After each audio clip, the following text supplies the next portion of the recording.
জিততে জিততেছি, এটা নিয়ে ফেরা খাওয়ার কিছু নাই। প্রথম ম্যাচ, এটা দেখবো, খুব চেয়ার করবো, খুব আনন্দ করবো। আচ্ছা, কত গোলের ব্যবধানে জিততে পারেন কি মনে হচ্ছে?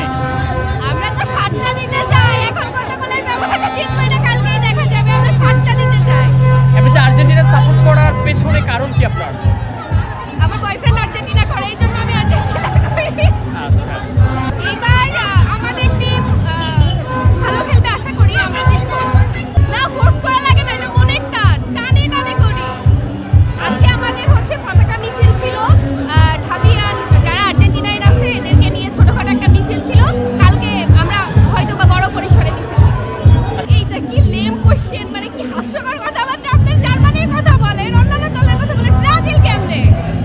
ব্রাজিল তো লেভেলেই না, এরা সেমিফাইনাল খেলতে পারবে কিনা এটা নিয়ে সন্দেহ আছে। ওদের ব্যাপারে আর কি বলবো, আমরা শুরুতেই আমাদের প্রত্যেকটা গ্রুপে ওদের সাথে ঝগড়া, মারামারি, কাটাকাটি, ওদের নিয়ে আসলে কিছু বলার নেই। ওরা আগে লেভেলে আসুক, এরপরে বলবো। পেনাল্টি তো খেলার অংশ, ওরা তো পেনাল্টিই পারে না। পেনাল্টি একটা ইজি বিষয় ওদের কাছে, ওরা তো এটাও পারে না। তো ওদের সাথে এটা নিয়ে তর্কে যায় না। এবার ভালো খেলে, বাট ওর ইনজুরি বেশি, তো এটাও ভালো খেলে। মানে এটা তো আসলে আমরা যারা মানে এন্টি ব্রাজিল আছি এরা বলি, কিন্তু অভিনেতা আমরা ঝগড়ার সময় অভিনেতাই বলবো অবশ্য, কিন্তু আসলে না, ও খেলার মধ্যে ইনজুরি ওর একটু বেশি হয়। তো এটা নেইমারকে খারাপ লাগে না, ভালো লাগে। মেসির সাথে কারো তুলনা নেই, মেসি ওয়ান পিস, মেসি আলাদা, মেসি সবসময় এখানে।